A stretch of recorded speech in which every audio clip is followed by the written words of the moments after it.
سامعین جو آیہ کریمہ آپ کے سامنے پڑھنے کا شرف حاصل کیا ہے، میرا مالک ارشاد فرماتا ہے، اے ایمان والو، تم پر روزے فرض کیے گئے ہیں جیسے ان لوگوں پر فرض کیے گئے تھے جو تم سے پہلے گزر چکے ہیں۔ رب العالمین اعلان فرما رہا ہے کہ اے کلمہ پڑھنے والوں، اے اللہ کی توحید کا اقرار کرنے والوں، اے تاجدار کائنات کی رسالت کا اقرار کرنے والوں، اے اہل ایمان، تم پر روزے فرض کیے گئے ہیں۔ کیسے فرض کیے گئے ہیں؟ فرمایا جیسے تم سے پہلے لوگوں پہ فرض کیے گئے۔ اب روزے فرض کرنے کی وجہ کیا ہے؟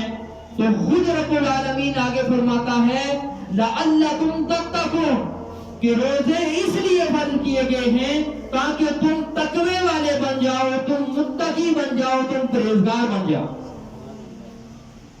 روزہ عربی میں صوم روزے کو کہا جاتا ہے۔ صوم کا لغوی معنی ہے امساک، رک جانا، باز رہنا، خواہ وہ باز رہنا غلط کلام کرنے سے ہو، کھانے پینے سے ہو، یا جماع سے رک جانے کا نام روزہ ہے۔ امام راغب اصفہانی رحمۃ اللہ تعالی علیہ فرماتے ہیں کہ صوم سے مراد ہر اس چیز سے رکنے کے ہیں کہ جس کی طرف انسان کے نفس کی رغبت ہوتی ہے، اس چیز سے رک جانے کا نام صوم ہے، روزہ ہے۔ اور صوم کی جو اصطلاحی تعریف ہے کہ اصطلاح میں روزہ کسے کہتے ہیں کہ صبح صادق سے لے کر طلوع آفتاب تک کھانے پینے اور جماع سے باز رہنے کا نام روزہ ہے۔ حضرت سیدنا ابو ہریرہ رضی اللہ تعالیٰ عنہ فرماتے ہیں کہ تاجدار کائنات امام الانبیاء علیہ السلام نے فرمایا کہ جب ماہ رمضان آتا ہے تو یہ اتنا مقدس مہینہ ہے، اس کی اتنی برکات ہیں کہ رب العالمین فتحت ابواب الجنہ، کہ میرا مالک اس ماہ مقدس میں جنت کے دروازے کھول دیتا ہے، وَغُلِّقَتْ أَبْوَابُ النَّارِ، اور میرا خالق و مالک اس ماہ مقدس میں جہنم کے دروازوں کو بند کر دیتا ہے۔ وَصَفَّدَتِ الشَّيَاطِينَ، اور جو شیاطین ہیں انہیں میرا مالک زنجیروں میں جکڑ دیتا ہے۔ ایک اور روایت میں ہے، ام المؤمنین سیدہ عائشہ صدیقہ فرماتی ہیں کہ آقا علیہ السلام نے فرمایا کہ جو شخص تندرست ہونا چاہتا ہے، جو صحت مند ہونا چاہتا ہے، اسے چاہیے کہ وہ روزے رکھنا شروع کر دے۔ کہ جب انسان روزے رکھتا ہے تو میرا خالق و مالک اسے تندرستی عطا فرما دیتا ہے۔ میرے کریم آقا علیہ السلام نے فرمایا کہ الصیام جنۃ، کہ جو روزہ ہے یہ ڈھال ہے، یعنی روزہ دار روزے کی وجہ سے دنیا میں شیطان کے شر سے محفوظ رہتا ہے، اس کے حملوں کو روکتا ہے، اور آخرت میں میرا اللہ اسے دوزخ کی آگ سے محفوظ فرما دے گا۔ میرے کریم آقا تاجدار کائنات امام الانبیاء علیہ السلام نے فرمایا کہ روزہ دار جو ہے اس کی نیند بھی عبادت ہے، اس کے خاموش رہنے میں بھی اس کو تسبیح کا ثواب ملتا ہے۔ یعنی اگر روزے دار خاموش رہے، کچھ بھی نہ بولے، صرف خاموش رہے، تو پھر بھی میرا خالق و مالک روزے کی برکت سے اسے ہر سانس کے بدلے تسبیح کی برکات عطا فرمائے گا، اور تسبیحات کا ثواب میرا مالک اسے عطا فرمائے گا۔ اور رمضان میں ہر عمل کا ثواب بڑھ جاتا ہے، اور روزے دار کی ہر دعا مقبول ہوتی ہے، اور روزے دار کے گناہ میرا خالق و مالک سارے کے سارے بخش دیتا ہے۔ میرے کریم آقا علیہ الصلوۃ والسلام نے فرمایا کہ قسم ہے اس ذات کی کہ جس کے قبضہ قدرت میں مجھ محمد کی جان ہے کہ روزے دار کی منہ کی خوشبو اللہ کے نزدیک مشک و عنبر کی خوشبو سے زیادہ عمدہ ہے، کہ روزے دار کے منہ سے آنے والی جو خوشبو ہے یہ میرے خالق و مالک کے نزدیک مشک و عنبر کی خوشبو سے زیادہ میرے خالق و مالک کی بارگاہ میں یہ درجہ رکھتی ہے۔ میرے کریم آقا علیہ الصلوۃ والسلام نے فرمایا کہ خالق و مالک فرماتا ہے کہ جو روزے دار ہے وہ اپنا کھانا، اپنا پینا اور اپنے جو خواہشات نفسانی ہے وہ روزے دار میرے لیے چھوڑتا ہے۔ رب العالمین نے فرمایا صوم لی وانا اجزی بہ، کہ اے کائنات والوں باقی جتنے عمل ہیں ان کی جو جزا ہے وہ ایک محدود ہے، کہ کسی بھی عمل کی رب العالمین نے تعداد رکھی ہے کہ تم تسبیح پڑھو گے تو تمہیں یہ ثواب ملے گا، تم حمد کرو گے تمہیں یہ ثواب ملے گا، تم روزہ رکھو گے تمہیں یہ ثواب ملے گا، تم حج ادا کرو گے تمہیں اتنا ثواب ملے گا۔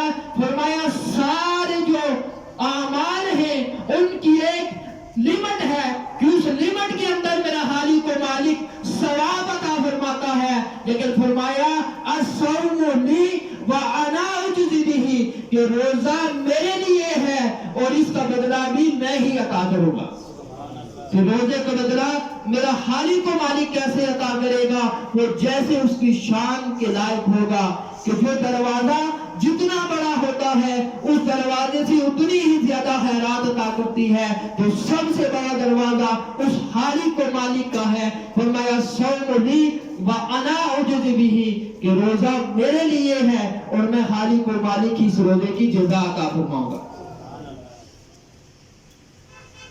ایک اور روایت میں ہے کہ تاجدار کائنات امام الانبیاء علیہ الصلوۃ والسلام نے فرمایا کہ میری امت کو رمضان میں 5 ایسی باتیں عطا ہوئی ہیں کہ جو اس سے پہلے کسی امت کو نہیں عطا کی گئی۔ ان میں سے پہلی بات تاجدار کائنات امام الانبیاء علیہ الصلوۃ والسلام نے فرمایا کہ روزے دار کی منہ کی خوشبو اللہ رب کائنات کے ہاں مشک و عنبر کی خوشبو سے زیادہ عمدہ ہے۔ دوسری بات فرمایا کہ فرشتے روزہ دار کے لیے روزہ افطار کرنے کے وقت تک رب العالمین کی بارگاہ میں میری امتی کے لیے، میری امت کے روزے دار کے لیے دعائیں مغفرت کرتے رہتے ہیں۔ اور تیسری بات فرمایا کہ متکبر شیاطین اس ماہ مقدس میں قید کر دیے جاتے ہیں۔ اور چوتھا فرمایا کہ میرا خالق و مالک اس ماہ مقدس کے ہر دن میں جنت کو سنوارتا ہے، جنت کو سجاتا ہے اور فرماتا ہے کہ ان قریب میرے بندے جو میرے لیے دنیا میں میری رضا کے لیے، میری خوشنودی کے لیے جو میرے بندے دنیا میں بھوکے رہ رہے ہیں، پیاسے رہ رہے ہیں، فرمایا اے جنت ان قریب میں اپنے ان بندوں کو تجھ میں داخل کروں گا اور ان سے ہر قسم کی تکلیف کو دور فرما دوں گا۔ اور پانچویں چیز فرمایا کہ رب العالمین فرماتا ہے کہ اس ماہ مقدس کی آخری رات میں ان سب روزے داروں کی بخشش کر دی جائے۔ یہ 5 چیزیں آقا علیہ الصلوۃ والسلام نے فرمایا کہ اس سے پہلے کسی امت کو یہ نہیں عطا کی گئی۔ یہ صرف اور صرف اس امت محمدیہ کا خاصہ ہے کہ اس امت کو میرے خالق و مالک نے یہ عظیم 5 چیزیں عطا فرمائی۔ حضرت سعد رضی اللہ تعالیٰ عنہ سے روایت ہے کہ کریم آقا علیہ الصلوۃ والسلام نے فرمایا کہ جنت میں ایک دروازہ ہے جسے باب الریان کہتے ہیں، اس دروازے سے قیامت کے دن صرف اور صرف روزہ دار لوگ داخل ہوں گے. یعنی یہ ایسا دروازہ ہے کہ قیامت کے دن پکارا جائے گا کہ روزہ دار کہاں ہیں. خالق و مالک کی طرف سے ندا آئے گی کہ روزہ دار کہاں ہیں، تو روزہ دار اٹھ کھڑے ہوں گے. تو پھر جس وقت وہ داخل ہو جائیں گے تو یہ دروازہ جسے باب الریان کہتے ہیں، یہ دروازہ بند ہو جائے گا. اس دروازے سے صرف اور صرف روزہ دار ہی اندر داخل ہوں گے. جہاں رمضان المبارک میں نیکیاں کرنے کا زیادہ ثواب ہے، نیکیاں کرنے پر زیادہ اجر و ثواب ملتا ہے، وہاں رمضان المبارک پر گناہ کرنے میں بھی سخت سزا کی وعید ہے. حضرت سیدہ ام ہانی رضی اللہ تعالیٰ عنہ سے روایت ہے کہ کریم آقا علیہ الصلوۃ والسلام کا فرمان عالی شان ہے کہ میری امت اس وقت تک ذلیل و رسوا نہ ہوگی کہ جب تک وہ ماہ رمضان المبارک کا حق ادا کرتی رہے گی. عرض کی گئی یا رسول اللہ، رمضان کا حق ادا کرنا کیا ہے؟ کہ رمضان کا حق کیسے ادا کیا جائے گا؟ اور یا رسول اللہ، رمضان کا حق نہ ادا کرنے میں ان کا ذلیل و رسوا ہونا کیسا ہے؟ فرمایا اس ماہ میں ان کا حرام کاموں میں پڑ جانا. پھر فرمایا جس نے اس ماہ مقدس میں زنا کیا، اس ماہ مبارک میں شراب پیا، تو فرمایا اگلے رمضان المبارک تک اللہ عز و جل اور جتنے آسمانی فرشتے ہیں سب اس شخص پر کہ جس نے زنا کیا ہوگا، جس نے شراب پی ہوگی، اللہ رب کائنات اور اس کے سارے فرشتے اگلے رمضان المبارک تک اس پر لعنت کرتے رہیں گے. بس فرمایا اگر یہ شخص اگلے رمضان کو پانے سے پہلے مر گیا تو اس کے پاس کوئی ایسی نیکی نہیں ہوگی جو اس کو جہنم کی آگ سے بچا سکے. فرمایا پس تم ماہ رمضان کے بارے میں اس خالق و مالک سے ڈرو، کیونکہ جس طرح اس ماہ مقدس میں اور مہینوں کے بدلے اور مہینوں کی بنسبت نیکیاں بڑھا دی جاتی ہیں، اسی طرح گناہوں کا معاملہ بھی ہے.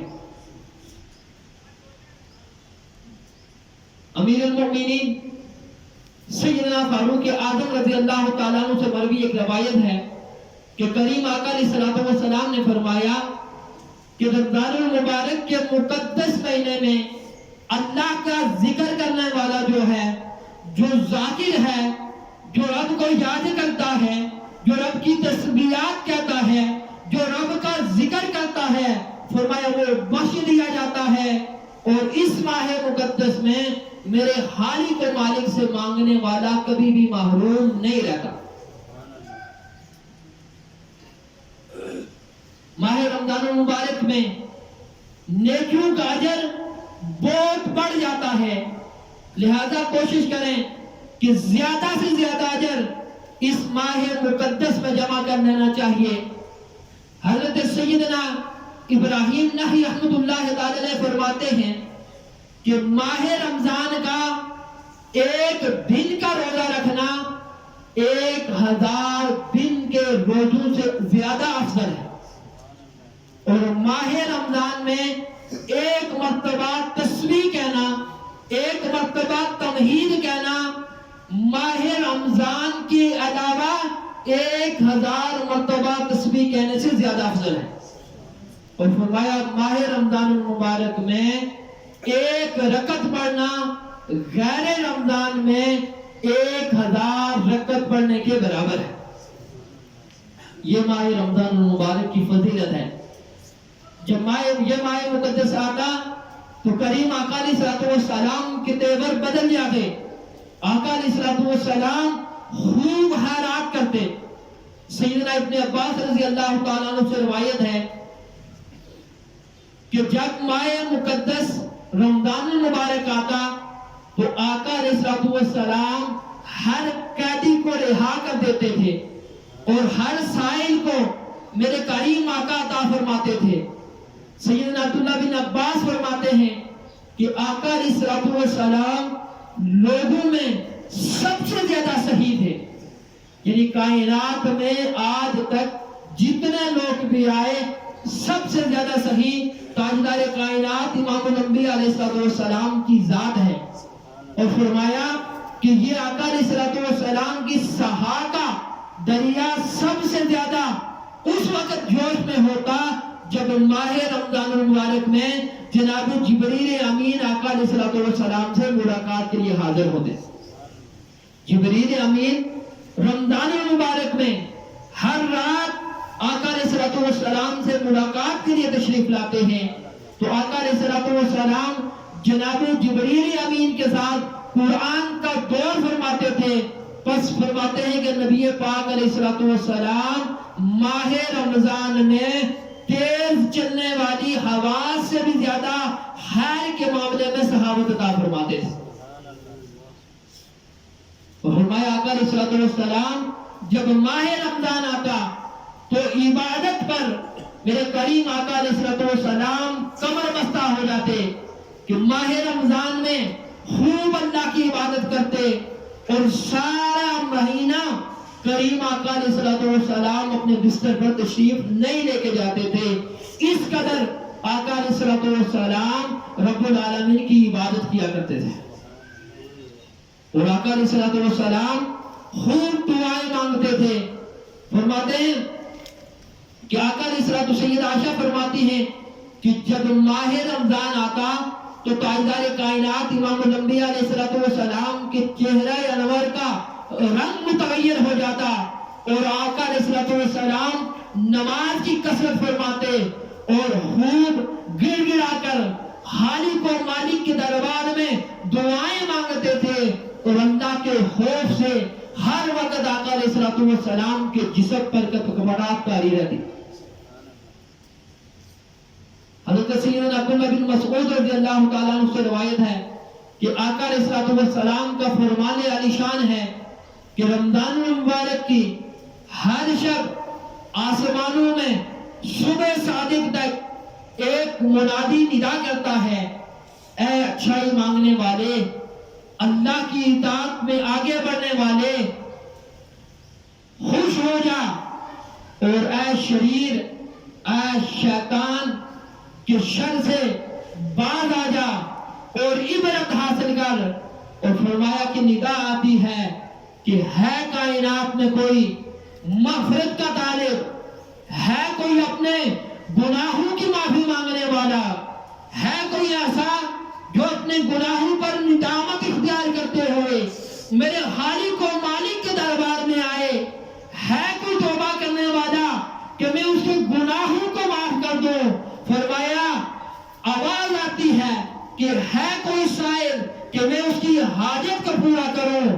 فرمایا اللہ رب کائنات رمضان المبارک کی ہر شب کو افطار کے وقت 60,000 گناہگاروں کو دوزخ سے آزاد فرما دیتا ہے، اور فرمایا عید کے دن سارے ماہ مقدس سارے مہینے کے برابر گناہگاروں کی بخشش اللہ رب العالمین فرما دیتا ہے۔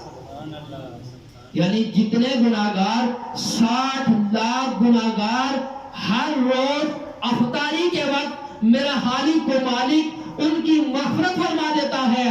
فرمایا ہر روز 60 لاکھ، اور جب یہ ماہ مقدس کی آخری رات آتی ہے تو میرا خالق و مالک اس پورے مہینے میں جتنے گناہگار میرے مالک نے اپنے کرم سے جن کی بخشش فرمائی ہوتی ہے ان کی تعداد کے برابر ایسے گناہگار کہ جن پر جہنم واجب ہو چکی ہوتی ہے، میرا خالق و مالک انہیں جہنم سے چھٹکارا عطا کر کے میرا خالق انہیں جنت میں جگہ عطا فرما دیتا۔